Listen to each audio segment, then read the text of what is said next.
दोस्तों, name reaction की दुनिया में आपका स्वागत है। और आज हम लोग करेंगे कोर्टियस रीअरेंजमेंट।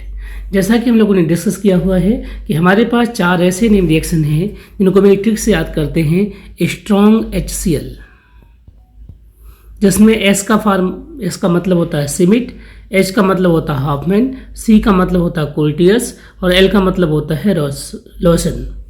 इन सभी की खास बात होती है कि इनका जो फाइनल प्रोडक्ट होता है वो एक प्राइमरी अमीन बनता है और इस प्रोडक्ट और रिएक्टेंट के बीच में जो इंटरमीडिएट बनता है वो होता है हमारा ये साइनेट, जो कि नाइट्रीन का ही एक कवर्ड फॉर्म है। तो नाइट्रीन एज ए इंटरमीडिएट इन सभी में बनता है। अब हम देखते हैं कि कर्टियस रीअरेंजमेंट कब होता है। इसमें आपके पास एक एसाइल एजाइड जैसा इस तरीके का ये एसाइल एजाइड होता है। जहाँ पर भी N3 हो उसे हम एजाइड कहते हैं जनरली। तो एसाइल एजाइड अगर आपके पास है तो एसाइल एजाइड को आपको कन्वर्ट करना है किसमें, साइनेट में। तो इस कन्वर्जन को हम सीखेंगे कि कैसे कन्वर्ट होता है। तो हम सीखते हैं कि इसका मैकेनिज्म कैसे हो रहा है। तो देखते हैं मैकेनिज्म। तो अब मैकेनिज्म में जब हम देखते हैं तो हमारे पास मान लीजिए कि कोई एसिड है, इस तरीके का कोई एसिड है, आप ले सकते हैं एसिड सिंपली। रूट 1 से चलेंगे। इस एसिड का रिएक्शन हमने हाइड्रोजन से कराया और जब हाइड्रोजन से रिएक्शन का इसको कराया एसिड का, तो यहाँ से इसका H और इसका OH वाटर बन के निकल गए और ये बन गया आपके पास, ठीक है। और जब आपने इसको डाइजोटाइजिंग मिक्सचर के लिए डाला NaNO2, तो इसने इस NH2 को इसमें चेंज कर दिया एक तरीके से, N2 में चेंज कर दिया। और अब आपके पास वो टारगेट, वो आपका रिएक्टेंट बन के तैयार हो गया है, जिसको हम एसाइल एजाइड के नाम से जानते हैं।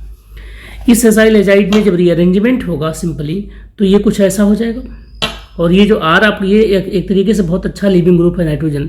जब लीव करके जाएगा तो R टूट करके यहाँ लगेगा और बन जाएगा आपके पास एल्काइल आइसोसाइनेट। और जब आप इसको हाइड्रोलाइज कराएंगे तो ये सिंपली प्राइमरी अमीन में चेंज हो जाएगा। तो पहला रिएक्शन क्या है, पहला रूट। तो दूसरा रूट क्या है कि आप यही ले लीजिए, इसको SOCl2 से रिएक्शन कराइए तीसरे रूट में।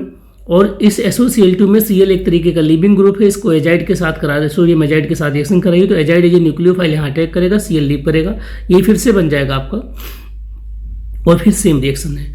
तीसरा रूट है कि आप इसे DPPA से रिएक्शन कराइए तो DPPA डायरेक्ट आपको इसमें चेंज करके दे देगा।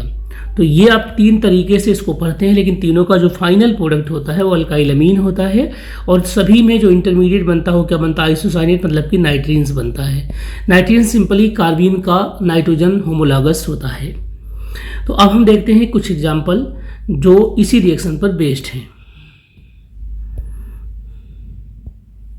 चलिए,